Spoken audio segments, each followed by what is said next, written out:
How's it going, everyone? So this week we're going to be looking at the Batcave exit that we built on last Wednesday's build video. We're going to look at what we're going to do next week and some presents that I got today for Father's Day. So it's really good. We've got a lot to do, and we'll just start off with this. Hopefully, it'll still work. So this is our exit for the Batcave. We fold down the barrier there, reminiscent of the 1966 Batcave exit, and we lift up the Batcave door and we turn that lever. The Batmobile comes out of the Batcave, and then we fold up the barrier again, and that's it. So the Batcave remains hidden again.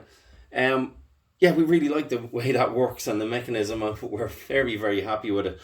So that's what we built last week, and if I just undock the camera, we can have a look at what we're going to be doing next week. I'll just put this tripod away. So just to have a look at this a little bit more in depth, this red lever we're going to replace with maybe a brown one if we can, and turn that into a tree. Apologies for the video going dull there, guys. It does that in certain parts of the room. I need to get better lighting, which was one of the comments recently, and they're dead right. So we're going to try and turn this into a tree, perhaps, or something like that, and that we can fold down to operate that mechanism to open the door. And then this lever here, or the axle, will protrude up out of the top of the hillside that this is going to be form part of, and we'll be able to turn it then outside. So that's our Batcave exit, and that's how it looks, and we're really happy with it and delighted with how it works. We're not going to fit the 1989 Batmobile in there. It won't fit, we don't think. So unfortunately, but we love the 1966 Batmobile, and yeah, we're chuffed with it. So on to what we're going to do next week, which is get this guy placed in the city if we can, if we have the time. There's a potential of no update next week because basically I'm not around, and yeah, just got too much on. So unfortunately, I mightn't have the time to create an update. So this is our Ninjago City Gardens, which we got as a wedding anniversary gift a couple of weeks ago, and we're delighted with it. Absolutely thrilled. So we're going to be putting that over here, and the intention is to leave enough room along the back wall to put in the Ninjago City Markets, which will fit underneath the Superstar Destroyer shelf, and we can get the Ninjago City Gardens then in front of it. It's taller than the shelf, but it'll clear when we put it in front here, maybe one base plate out, two base plates out, it'll clear the shelf, and it'll be like the way the Disney Castle is there at the moment. So we've got a lot of work to do in order to get that in there. We've got to dismantle all this fairground. We've got to push it up there, and we don't know whether we'll get that done or not in time for next week. So that's what we've got to do, but hopefully we'll get it done.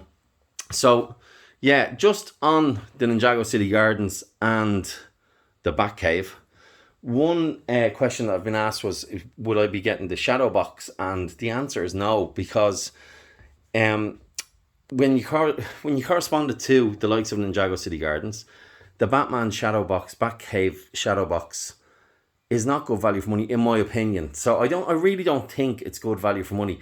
This set is cheaper than the shadow box. It comes with a ton of minifigures, and it's a really fun, great build to do. Now, that's not to say that I wouldn't accept the shadow box as a gift, of course, but and it's got some really cool minifigs and some good parts in it. But unless it's discounted, I won't be buying it. We're going down the route of doing our own MOC Batcave anyway. This is the exit for it. We intend to build our Batcave underneath the city here in some way, shape, or form. So that's pretty much where the route that we're taking. And in fairness, if we got the shadow box, we think we'd only be using it for parts anyway, but it's too dear to buy. So that's basically where we're at. So what did I get for Father's Day this morning or last night? Well, great gifts actually. So we got Grimmauld Place from Harry Potter, which we're going to build and use as a facade in the city. And we also got the recycling truck and the slushy van, which are really cool. And I love that recycling truck, and I want to put the slushy van in next to the ice cream van. But what we also got was a Lego haul, as some people would describe it, of all sorts of pieces and bits And there must be about 10 kilos in this bag, and we're really happy and excited about that. It's got some really cool pieces in it, and it'll really help build out the city. So that's what we got. This is what we're doing next week.